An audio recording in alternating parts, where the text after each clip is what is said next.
Yo creo que incluso una persona asalariada tiene también problema para manejarse con el dinero y tiene que ver con una distorsión entre lo que esa persona recibe por su talento y lo que elige incorporar como gastos para definir su nivel de vida o su estilo de vida. Ahí un poco lo que yo sugiero, y lo sugiero incluso también para un asalariado, es pensar la estructura de ingresos y gastos en términos anuales. Entonces, vamos a tratar de quedarnos del lado del pensamiento financiero que nos dice, prudencia, tu nivel de vida tiene que estar medianamente empatado entre ingresos y gastos.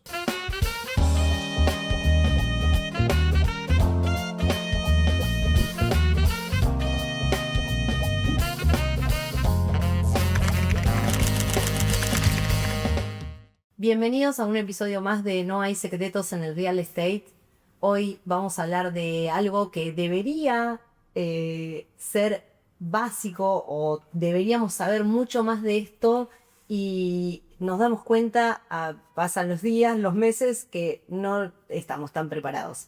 Así que traje una persona que la tiene muy muy clara con todo lo que es educación financiera y espero que lo disfruten tanto como lo voy a disfrutar yo y que hagan las preguntas correctas para poder ayudarlos. Él se llama Ezequiel Baum, así que bienvenido a este espacio, Ezequiel. Bueno, muchas gracias por invitar, Vero. Espero compartir algo que les sirva, les quede y lo puedan aplicar. Bueno, ojalá, ojalá.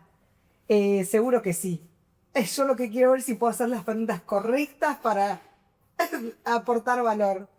Pero un poquito, cuando empecé que decía esto de la educación financiera, digo que es clave sobre todo en el rubro este, porque somos, en este y otros tantos más, ¿no? Donde son emprendedores, donde no hay un sueldo mensual y uno tiene que aprender a manejarse financieramente.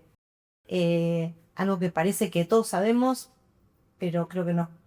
Yo creo que incluso una persona asalariada tiene también problema para manejarse con el dinero y tiene que ver con una distorsión entre lo que esa persona recibe por su talento y lo que elige incorporar como gastos para definir su nivel de vida o su estilo de vida. Obviamente al tener un sueldo uno puede repetir una estructura de gastos de forma recurrente, mes a mes, pero hay un montón de gastos que no son mensuales, uno se había bautizado en su momento gastos extraordinarios, que Sí. conviven y que incluso se pueden prorratear o financiar a través de tarjeta de crédito con los gastos frecuentes. Entonces vos tenés que con los ingresos de todos los meses, eventualmente con algún ingreso extraordinario que puedas conseguir, un aguinaldo, lo que fuera, siempre hablando de un asalariado, hacer funcionar un equilibrio entre lo que ganás y lo que gastás. Sí. ¿Sí? De nuevo, el asalariado quizás lo tiene un poquito más fácil por esto de la recurrencia. Ahora, una persona que tiene ingresos irregulares o extraordinarios, que de repente un mes cobra, en el caso de ustedes, por ejemplo, una comisión muy buena por una venta de una unidad y por ahí por 2 meses no vuelve a cobrar, dice, bueno, ¿cómo hago? Ahí un poco lo que yo sugiero, y lo sugiero incluso también para un asalariado, es pensar la estructura de ingresos y gastos en términos anuales. ¿Sí? Esto por ahí suena digamos, como un montón para un país que vive pensando siempre en no llegar a fin de mes, pero si no, por ejemplo, charla con una persona no sé, de Estados Unidos, o Sí. sea, vos hablas de Y háblame guita, en términos te dicen anuales. cuánto haces por año. Sí. Y tiene que ver con eso, con que la estructura que define un nivel de vida no va mes a mes, suele ir año a año y, en el mejor de los casos, mejor a medida que pasan los años. ¿Sí? Entonces, si yo puedo, eh, desde una estimación elemental, ¿sí?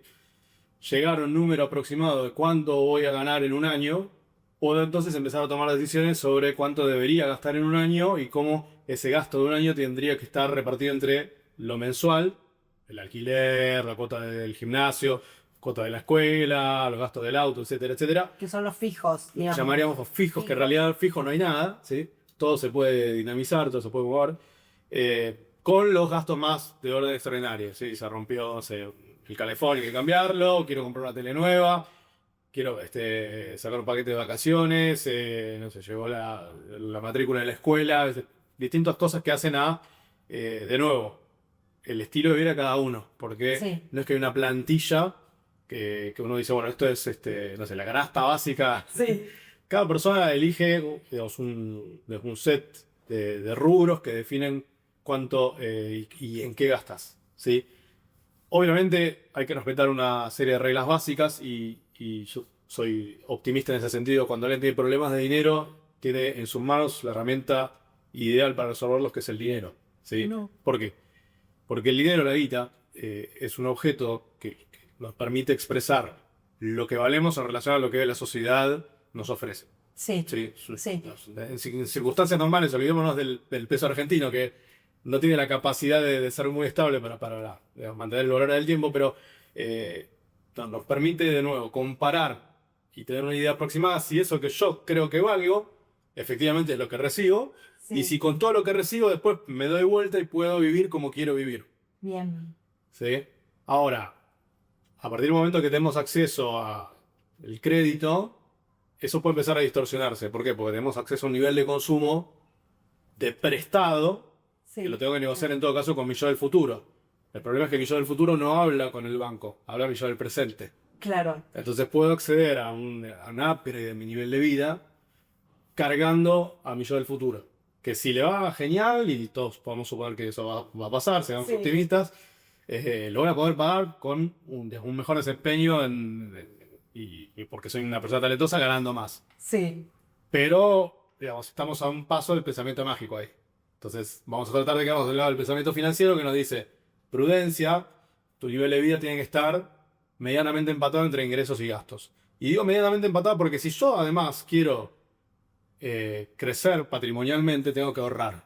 Entonces, ya no puedo estar pensando en un equilibrio basado en que los ingresos empaten a los gastos, sino que los ingresos tienen que sistemáticamente superar los gastos para que lo que quede, que es el ahorro, Sí. lo pueda después eventualmente transformar en una forma de capital para invertir en algo.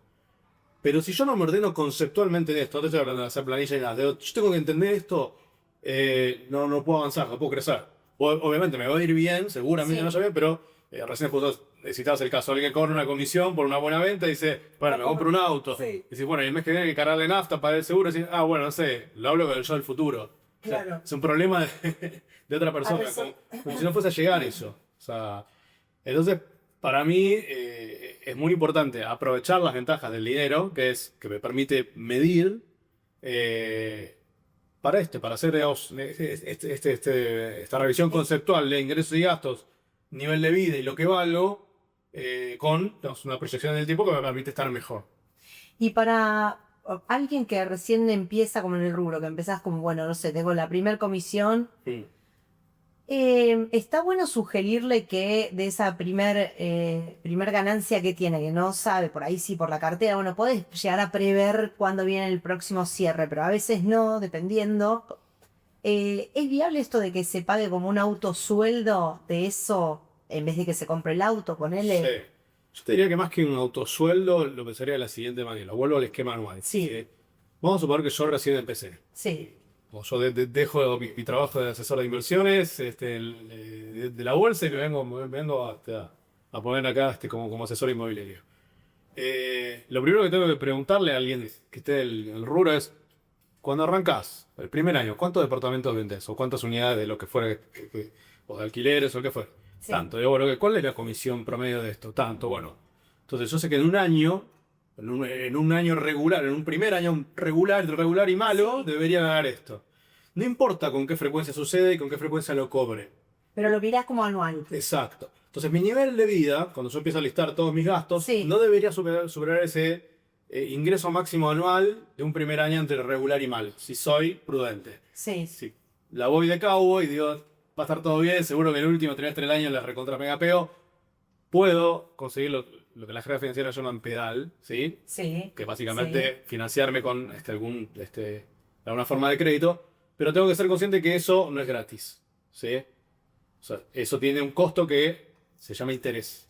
El interés es la multa que tengo que pagar como consumidor por no poder esperar a tener la plata para eso que quiero consumir o con lo que quiero gastar. Sí, Entonces, eso se va a convertir además en un rubro adicional de gastos, porque me va a sacar capacidad de consumo. El sí, interés te come, sí, digamos, tus sí, sí. ingresos. Entonces es muy importante, te diría, para el que recién arranca, que lo haga como una especie de colchoncito de reserva para que, si tenés baches entre una cobranza y otra, o entre una venta y otra, tengas digamos, la Puedas capacidad sostener. para sostenerte y no reventar tu nivel de vida de un mes a otro. Bien. O andar pagando intereses ridículos porque no previste que podías tener estos baches. Eso sería una regla básica. Sí, tal cual. ¿Dónde ves vos que la gente en general más se equivoca con el manejo del dinero? Y ya que lo trajimos, sí, con la tarjeta de crédito. Es el... Es entre irritante, frustrante, se me ocurren un montón de adjetivos. Para mí habría que hacer una especie como de, ¿cómo se llama? Un test que te hacen un test de aptitud, tipo, como cuando haga licencia de manejar, como para que tenga un carnet para tener una tarjeta de crédito. ¿Por qué? Porque la tarjeta de crédito, sobre todo en el caso de los asalariados, que es más fácil definirles cuánto les puede prestar un banco, el problema que tenés es que te duplica, triplica o cuadriplica a veces tu capacidad de consumo para un periodo dado. Sí, Y como vos no vas a hacer tope en tu, digamos, en tu capacidad real de consumo, sino que vas a hacer tope en la capacidad de préstamo que te dan, cuando te das cuenta, como vos usaste hasta donde te dio el límite, vas a tener que hacer algún tipo de malabar para poder sacar adelante la situación en la que entraste. Y ese accionar, de nuevo, trae una cascada de intereses que te hace crecer el volumen de la deuda, si que vas a pagar el mínimo, por ejemplo, sí, y te reventaste tu capacidad de disfrute, básicamente. ¿Todo por qué? Por no saber manejarte, por querer consumir por encima de tu capacidad y tener los medios para hacerlo. claro. Yo creo que ese es el error más frecuente. Y el segundo error derivado de esto es usar mal el crédito, en el sentido de que, por ejemplo, el que se quiere comprar un auto termina sacando un préstamo personal en vez de averiguar por un prendario. ¿Sí? Ok. Hay formas de endeudarse que están diseñadas a medida del tipo de consumo o del tipo de compra que va a hacer. Así como tenemos créditos hipotecarios Sí, para un inmueble, lo lógico es decir, voy a sacar un préstamo a 30 años, ¿sí? O incluso para una refacción, pues tiene sentido, le voy a calzar el valor del inmueble a la mejora que le voy a hacer, claro, claro. y de alguna manera el costo que va a tener el interés va a estar o calzado con lo que me ahorro en un alquiler o calzado con el incremento de valor por la reforma, ¿sí? Ahora, sacar un préstamo personal que es más caro, que no tiene, digamos, la garantía de, el inmueble en este caso, y Sí. entonces hace que se vuelva más caro, no tiene sentido. Pero muchas veces, de nuevo, estas cosas como no se conocen, como no se las piensa desde lo conceptual, que es decir, si me compro un inmueble, es lógico poner en garantía el inmueble para inmueble, abaratar el costo del claro. crédito. Si me compro un auto, es lógico ponerlo como prenda para abaratar el costo del crédito. Un préstamo personal, de nuevo, o sea, te lo van a tirar por la cabeza por la línea de crédito más es como un McDonald's. McDonald's. Sí, o sea, vas a la caja y te lo dan. Ni hablar del crédito al consumo a través del plástico. O peor todavía, lo que es las tarjetas de retail. Sí. Que son mucho más, está bien, mega accesibles, mucho más fáciles de pegar un banquinazo sí, mal. y que te destrocen, te terminen embargando la cuenta para cobrarte la deuda de ahí. O sea, está todo bastante aceptado como Son para. las tarjetas esas que te dan cuando no Sí, sé. sí, no vamos a mandar en frente a nadie, ninguna pero marca. Son esas que te ofrecen fácil. Sí, pero bueno, también ¿qué pasa? Hay gente que por ahí, al no tener acceso al crédito formal Sí, o al crédito sí, bancario, seguro. que es un poquito más Este, barato, lo primero que dador, consiguen, sí. sí. O te dicen, justo tengo uno que tiene la promo en el local de zapatillas que quería y ahí terminaste comprando zapatillas, pero tú fuiste al bazar y te pegaste también un tirón de gastos que están por fuera de tu capacidad real, pero como financieramente lo puedes hacer, entraste en un loop de cuotitas que te vuelcan, porque Claro. las cuotitas se apilan. Sí, sí, total, total. Y pagar el límite, lo más bajito de la tarjeta, mínimo. el mínimo es Sí, total. es una No salís más de ahí, ¿o no? Y es muy difícil salir. Vas a necesitar que alguien se haga cargo de esa situación. Probablemente no le guste hacerse cargo de esa situación. Y nada, Sí. ver cómo haces para que. O sea, vas a pedirle a alguien que te preste y ver cómo haces para devolverle a esa persona que te sacó Y pues seguir del pagando. pozo y pagarle a otra persona que está haciendo beneficencia. Sí, sí, en total. realidad. Sí. Porque el banco podría estar ganando mucho más que lo que va a ganar tu salvador. Claro, claro. Eh, ¿Qué creencias crees que limitan a las personas con el tema del dinero? ¿Por qué tenemos tanta, por ahí, no tanta conciencia? Que yo creo que no es tanto un tema de creencias, sino de analfabetismo. O sea, se avanzó bastante para que se incluya este tipo de contenidos en secundario, incluso sé que Mercado Libre, que tiene digamos, un rol como de monstruo en la estructura de consumo de buena parte del país y de la región, trabaja bastante de educación financiera. Pero bueno, nada, es un problema no de creencias, sino de falta de conocimiento. Lo que creo que hay es, entre las creencias y la falta de conocimiento, una distorsión seria entre esto que te decía, lo que creo que valgo y lo que creo que debería ser mi nivel de vida y lo que efectivamente recibo del mercado por mi talento y lo que salen las cosas. Y ahí, bueno, hay un problema derivado te diría, no sé, los últimos 20 y pico años en Argentina, que no tener moneda estable. Eso complica todavía mucho más porque tenés como consumidor y como inversor que adoptar estrategias defensivas que son incluso contraintuitivas. Esto que te decía de no podés endeudarte hasta el límite. Bueno, cuando es inflación muy alta, lo único que podés hacer es endeudarte hasta el límite porque Sí. estás licuando la deuda. O sea, para cuando te toca pagar la última cuota de ese consumo, nada, Sí, no, ya no es nada. la limaste. Claro. Pero ¿qué pasa? Ese tipo de actitudes van en contra de desarrollar patrimonio, aprender a ahorrar, aprender a invertir, que es la forma en la que en la mayoría de los países medianamente normales se crece patrimonialmente. Acá nos acostumbramos, como no tenemos moneda, a que la clase media tenga niveles de capitalización bajísimos. Recién, tenía en los últimos 10 años, un poco con la fintech, otro poco con algunas empresas que están haciendo lo que sería una especie de modelo de retail en inversiones en bolsa. La gente aprendió primero para defenderse del peso, pero ahora que por ahí es un contexto macroeconómico un poquitito más ordenado, todavía falta, a eso, a separar una guita y ponerla a laburar y dejarla proyectar en el tiempo y entender de qué se trata y cómo hacer para que, en definitiva, bueno, no solo me proteja la pérdida del valor del peso, que Sí. sería ideal que no exista eso, todavía falta, sino que me permita crecer, o sea, me permita estar año a año mejor, que me permita además, que es otra, si querés, otra referencia, Sí. aprender a vivir con plata disponible sin tener que salir a usarla. Claro. Claro, claro. Que sea una reservita, Sí, hazlo. sí, sí, sí. Sí.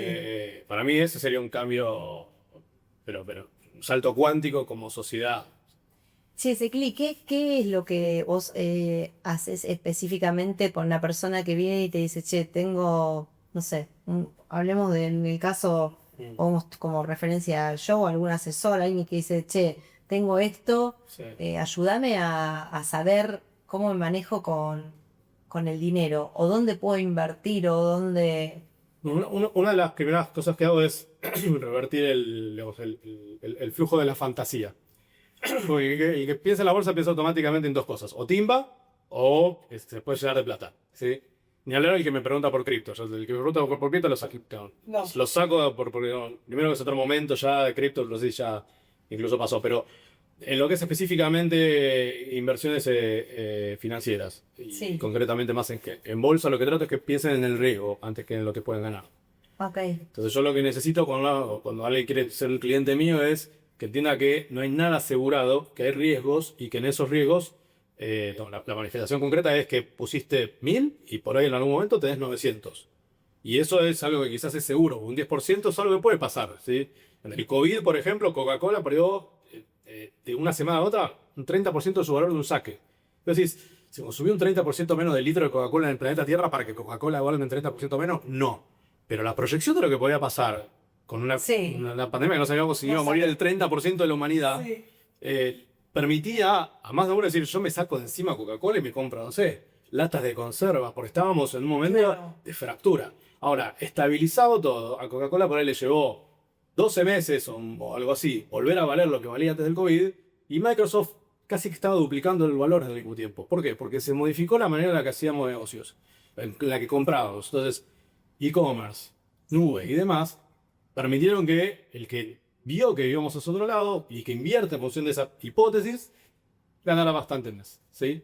Ahora, eso tenía un riesgo, porque de nuevo también podía pasar que saltara por el aire no solo Coca-Cola, sino Microsoft. Sí. Entonces, es muy importante, y yo siempre lo explico de forma, me río un poco y hago chistes para distender, porque bueno, cuando uno habla del apocalipsis en términos medianamente probables, habiendo vivido situaciones caóticas, digo, mira, mientras dure el capitalismo, esta es la forma en la cual se genera valor, que es, hay empresas que crecen, y si vos tenés una partecita en la empresa, bueno, va a crecer tu partecita también porque va a valer más en la bolsa. ¿Puede fallar? Claro que puede fallar, porque no a todas las empresas les puede ir bien, puede haber crisis a nivel global, puede haber, no sé, una mañana se levanta presidente de Estados Unidos y dice, le voy a poner aranceles a todos los demás países, y eso genera mucho pánico, puede haber una guerra, puede haber un montón de cosas.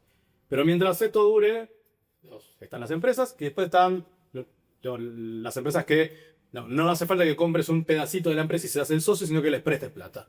Sí. Entonces ahí invertís en bonos y podés invertir en bonos también de países y ahí, digamos, en vez de pagar intereses por consumir más de lo que gastas, más de lo que ganas, cobras intereses por tener un ahorro y prestárselo a las empresas o a los estados para que hagan sus cosas. Obviamente los estados tienen que ser sanos, medianamente prolijos, porque si vos le prestás plata a un estado que se gasta todo, paga el mínimo de la tarjeta, como nos pasó, bueno, ¿quién le va a querer prestar plata a un insolvente? Claro. Entonces ahí también hay un montón de riesgo que tenés que explicárselo a un cliente que dice, quiero invertir en bonos de Argentina. Digo, mirá que esto no es como prestarle a, no te digo a Dinamarca, como prestarle a Perú. Perú es una calecita de presidentes, pero es el riesgo país sistemáticamente más bajo que Argentina. Mirá de loco. ¿Y eso por qué? Porque a ningún político, venga de donde venga, se le ocurre hacer las cosas que se hicieron en Argentina de gastar más de lo que se recaudó. Claro. Entonces ahora que Argentina dijo, bueno, vamos a dejar de gastar más de lo que se recauda, va a ser un problema, nos tenemos que poner de acuerdo Sí. en qué se deja de gastar, toda una discusión política que no viene cuál es el caso. Uno podría decir, bueno, se puede empezar a invertir en este tipo de cosas, de hecho, bajo el riesgo país, todavía nos falta, pero lo que trato es eso, es que un cliente entienda, primero, las generales, segundo, las particulares de un país como el nuestro, y recién ahí le digo, bueno, esto es lo que podés ganar si asumís estos riesgos. Y así repartís un poco la cartera, más riesgo, menos riesgo, y esto te puede rendir más o menos esto, ¿sí? Y a veces te dicen, pero es re poquito, es un 7% anual en dólares. No, bueno, te cuento Estados Unidos, paga más o menos la mitad por si le prestas plata, y es el país más seguro del planeta. Claro. Entonces también lo que trato es eso, como que después de que De llevar un poquito te también. explico lo que es el riesgo, explico lo que es la rentabilidad y que lo entiendan en un contexto sistémico. Sí. Y obviamente el mundo cambia, aparecen nuevas tecnologías, aparecen nuevos tipos de consumo. Trato de... Y vos ahí estás como asesor de financiero, digamos. Sí, ¿Qué conviene, qué no Sí, conviene? en realidad, ¿qué te conviene? No hay una genérica. Ah, ok. Porque también tengo que preguntarle a esa persona por cuánto tiempo debe invertir, si va a necesitar la plata antes, si tiene algún fondo de contingencia, porque claro. también trato de que no vengan De un día para otro. a los 3 meses ¿no? y me tengo que vender todo. Y digo, bueno, hay inversiones que probablemente no tuvieron el ciclo de maduración y te vas a ir empatado, o incluso si justo necesitas la plata en un momento medio estresante, vas a salir vendiendo cuando todo el mundo está vendiendo, eso hace que los precios bajen. Claro. Entonces, trato que tengan esa idea, que no es algo que es, como charlábamos por ahí antes de que arranque la cámara, algo mágico o que te lo Sí. puedo contar en un reel en 2 minutos en Instagram No, y me salí esperando directo a la bolsa. No, hay que entender bastante, hay que escuchar bastante, que también pueden hacerle algunas preguntas al asesor para desafiarlo. Y bueno, a mí me gusta pensar lo que hago y compararlo con, no sé, un médico clínico o incluso un médico de familia. Tengo clientes que son grupos familiares, Sí. que los acompañan a lo largo de décadas. O el abogado de confianza o el escribano. ¿Por qué? Porque bueno, es una relación, la del asesor financiero de personas que es larga, o sea, porque los frutos además llevan Sí, tiempo. llevan tiempo, claro, claro. Y la confianza que se va generando con el tiempo también. Sí, ¿No? te diría que es de las cosas más lindas que tiene este laburo, que es sentir la confianza. Sí. O sea, sí, sentir que alguien verdad. confía en vos, incluso me pone un poco para nervioso, pero no, está bien, confía en mí, me encanta. Pero necesito que entienda lo que estás haciendo. Claro. Y que entiendas el riesgo que estás asumiendo. Sí. No mucha responsabilidad. No, bueno, me encanta. Es muy lindo, pero no deja de ser una decisión de alguien que confíe en uno. Sí, sí, No es seguro. que me dice, hacelo vos. Yo lo estás haciendo vos. Claro. Eh, Bueno, algo similar pasa con la venta de propiedades cuando la persona empieza a confiar un montón y Sí. le llevas una oferta. Esto de que confíe realmente que, digamos, uno también tiene la responsabilidad de que ese precio que le está llevando una oferta sí. no tiene que ver con el deseo uno de que quiera vender, sino con que realmente tu casa está bien en este valor, ¿no? Es como, Sí, lo tomo como así. yo lo pienso si querés y salvando las distancias. O sea, el mercado financiero tiene una ventaja que es que una acción de YPF es exactamente igual a otra acción de YPF que es exactamente igual a otra acción. O sea, vos podés comprar y vender la misma acción. En todo caso podrás compararlos con acciones de Grupo Galicia o con el CDR de Mercado Libre. Y son distintas empresas en ese caso. Sí, Las propiedades, la verdad es que no hay una igual a la otra. ni siquiera en el mismo edificio, un departamento exactamente vale lo mismo que otro del mismo edificio, en el mismo barrio. Entonces, hay ahí, si querés, un expertise, un olfato del asesor inmobiliario que es donde yo creo que hay mucha más oportunidad de desarrollar esa confianza. Pero bueno, la frecuencia de operaciones no es la misma que la de la bolsa. La bolsa está abierta desde las 10:30 hasta las 5 de la tarde y es frenético el volumen de operaciones que hay. El negocio inmobiliario es completamente diferente, además está subordinado a los ciclos de la construcción, Sí, seguro, que haya crédito hipotecario, bueno, son un montón de variables que influyen, pero sí, en última instancia, cuando tenés un ecosistema social y económico donde el sistema financiero anda bien, lo lógico es que el crédito hipotecario funcione mejor y que tengas este volumen de operaciones inmobiliarias. No, lo que decía la confianza, que digo por ahí, tal vez una persona es tenés una operación con esa misma persona solo una vez, no, en todo vos que por ahí es una frecuencia con esa persona o distintas cosas, pero sí esa persona, al estar bien o por la confianza, sí te abre el círculo a la gente y ahí es donde también se valida como la confianza que puso en vos Totalmente. Por eso te decía, si vos le decís a un asesor inmobiliario que recién arranca, que tiene que hacer 6 operaciones en un año, ponele. Decís, pero no tengo cartera. Bueno, tenés que arrancar, vas diciendo una. Decís, pero ¿a las cuántas operaciones me vuelvo confiable para que me recomienden y me abran el círculo de contactos? Y bueno, va a llevar más tiempo. Por eso también las comisiones quizás no son las mismas que las de la bolsa. Pero bueno, a mí también me llevó mi tiempo poder desarrollar mi cartera de clientes y que me empiecen a recomendar. Y sí, es un proceso que en los dos casos lleva tiempo y construye confianza. Tal cual. ¿Cómo se toman, Ezequiel, las buenas decisiones financieras? Te puedo decir cómo se toman las malas primero. Bueno. Las malas se toman convencido que estás frente a golpeaste, viste, con el pico y encontraste una veta de oro. Y sin medir qué pasa si sale mal. O sea, en realidad vos podés tomar la misma decisión y decir, si me va mal y pierdo esto, está fantástico, me la banco. Pero en general no lo haces. Y cuando te va mal, duele. Sí. Las buenas decisiones te diría que son el lado B de esto. Sabiendo cuál es lo máximo que puedes perder, sabiendo bancarla si te va mal. Sí. Y cuando salen bien, no creer que sos Superman. claro. O sea, claro, que la tenés re clara. Aceptar que te fue bien, que lo hiciste además de una manera diversificada, o sea, que no hiciste all in, que es un grito de guerra de este paño, que es poner todo en una. Obviamente, es genial si vos la viste si voy a hacer all in y multiplicaste por 3. Pero la realidad es que es muy difícil. Y en general, también una de las cosas que a mí me gusta sugerir es no te sientas mal si no pusiste más en algo que te fue súper bien. Porque no pusiste todo porque sos prudente y tenés diversificada la cartera. Bien.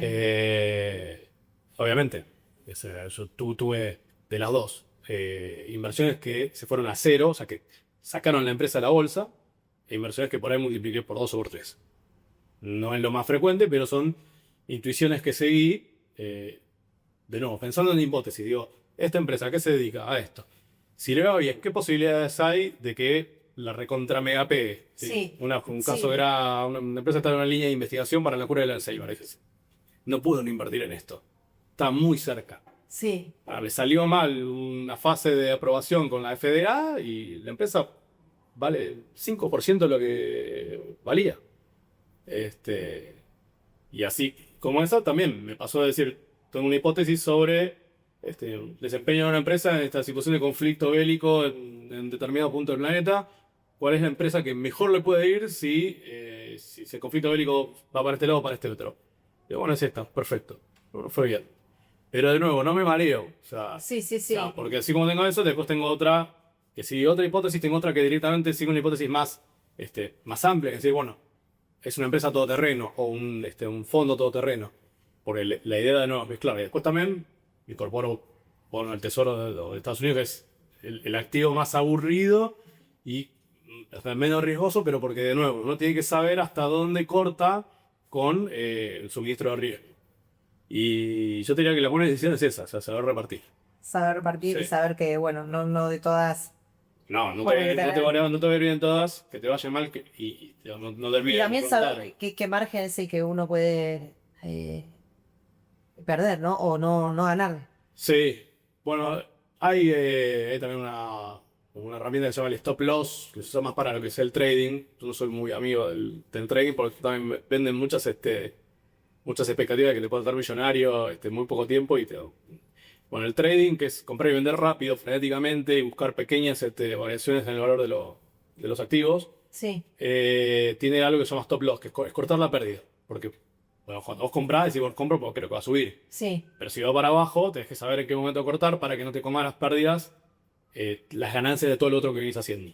bien. Y te diría que con una estrategia de cartera es parecido. O sea, no sé, Adobe, por ejemplo, cuando arrancó la inteligencia artificial, y yo leí que estaban desarrollando una forma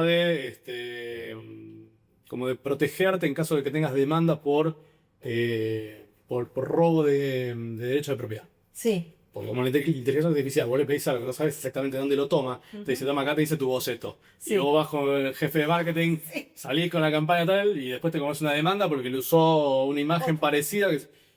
Y cuando dije eso, dije, es un flash, hay que invertir en Adobe. Y le empecé el mal. Dije, bueno, ¿dónde corto? Bueno, corto acá con Adobe. O sea, Ya no voy está, a poner, pero, sí, claro. no voy a poner más plata, ya está. Me quedaré a esperar si en algún momento la dan vuelta y si no, pasará a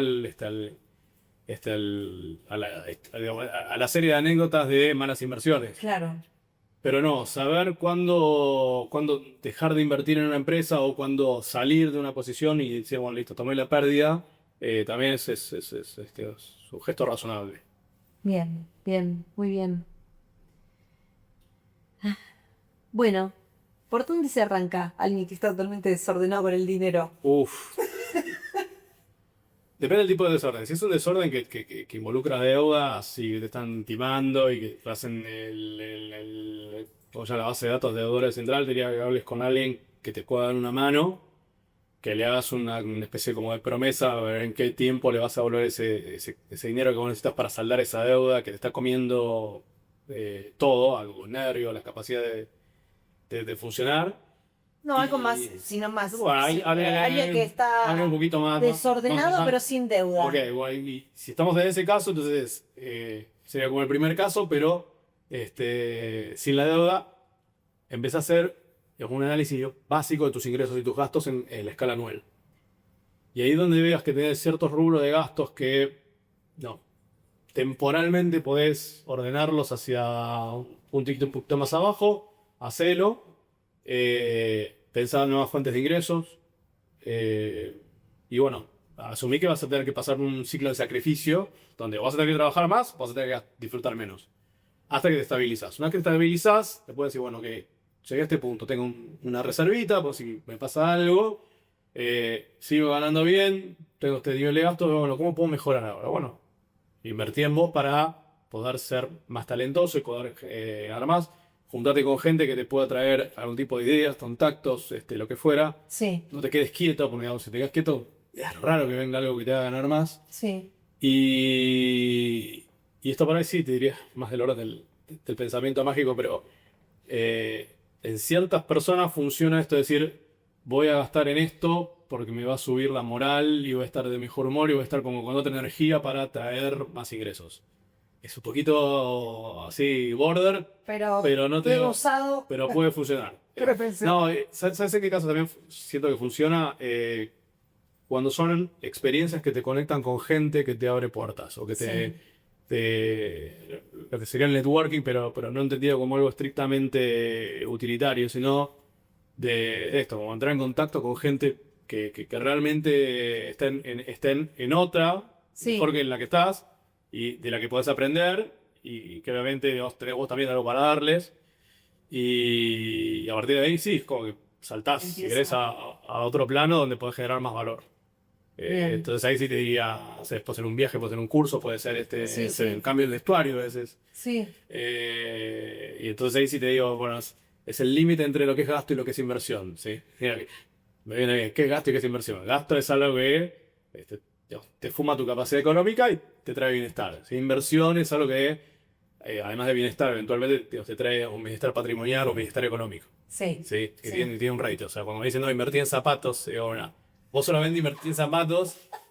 Se siento tocada. Si sos En cartera, una sin persona, claro, digamos, el éxito de tu negocio depende de los zapatos que tengas puestos, te diría. Si no, gastaste en zapatos, está fantástico, sobre todo si está dentro de tu capacidad Sí. económica, pero inversión es otra cosa. Y está bueno distinguirlo para no engañarse. No, seguro, seguro. Sí. Sí, porque yo muchas cosas que gasto pienso que estoy invirtiendo y capaz que no. Tendría que revisar un poco. Sí, sí, eso es claro, o sea, revisar y ver que esté equilibrado y que, no, de nuevo, no pensar el ajuste como algo permanente. O si vos estás desequilibrado, vas a tener que hacer un ajuste. Pero de nuevo, lo haces pensando en estar mejor. Eso es clave. Si no te deprimís, te venís abajo y no sale más. No, seguro, seguro, seguro. Bueno, algo más que nos quieras, que quieras dejarnos así como enseñanza, creo que tocamos varios puntos, pero no sé Sí. si te queda alguno. Hay uno que no salió, pero que está bueno para los tiempos que corre, quizás sobre todo no, para los que están por ahí, armando hogares o parejas o desarmándolas. Hace un tiempo había escrito un libro sobre educación financiera y tenía un capítulo dedicado porque las finanzas en pareja y las finanzas en las distintas etapas de la vida o cómo educar a los hijos en estos temas. Como esto no se habla, y además hablar de guita a veces, sobre todo en situación de enamoramiento, Es medio, no está sí, bueno. claro, sí, Pero es incómodo. Es incómodo, pero si vos estás yendo bien con una persona y tiene un proyecto medianamente convergente, y hay que hablar de porque es central, o sea, cómo se van a repartir los esfuerzos, no solo de la guita, del tiempo también. Bueno, hay una discusión sobre el trabajo no remunerado, que viene por ahí de tensiones más de género, pero que al final del día digamos, la guita y el tiempo son, de alguna forma, conceptos bastante conectados. Y sí, hablar mucho de guita, de dinero, no dar nada por sentado, pensar que uno viene de idiosincrasias además muy diferentes. O sea, el hogar del que uno viene es muy diferente al hogar del que viene una pareja y Sí. se juntan y de repente arrancan y de repente hay hijos y de repente decimos, bueno, con qué criterio financiero desarrollamos digamos, cada etapa? Porque no es lo mismo cuando conviven, chicos. cuando viene un bebé, cuando el jardín, Colegios. primaria, secundario, bueno. Sí. Sí, para mí es fundamental eso, el diálogo sobre temas de dinero es clave. Y no escaparlo, no esquivarlo, por más que no sea sensual, incluso sea tenso. Pasa incluso las parejas que más chances de éxito tienen son las que se animan ¿A a conversarlo? conversar de esto. Sí, Ah, sin muy duda. bueno. Sí. Esto es Sí, hipótesis sí, mía, sí, no, sí, no lo sí, verifique. ética tuya. Sí, pero sí, Pero sí, yo creo le ayudaría que sí. Sí. Bueno, es un buen consejo o forma de verlo sí, para llevar una economía un poco más consciente, Sí, digamos, sin y duda. saber Sin duda. de los aportes. Bueno, de los aportes de cada uno, digo, ¿no? Bueno, muchas gracias. Gracias de nuevo por invitarme. Es un tema que me ¿te apasiona. sentiste Sí, es cómodo? comodísimo. Me pones play y yo arranco. Bien, bien. Bueno, terminamos recién la entrevista con Ezequiel Baum sobre educación financiera. Es un tema muy atractivo para investigar, para educarnos cada vez más. A veces no se habla mucho de estas cosas y está bueno tener en claro esto que hablábamos recién, qué es gasto, qué es inversión, porque a veces se confunde un poquito. Así que bueno, gracias a Ezequiel por estar acá en No hay secretos en el real estate y espero que disfruten esta entrevista tanto como yo.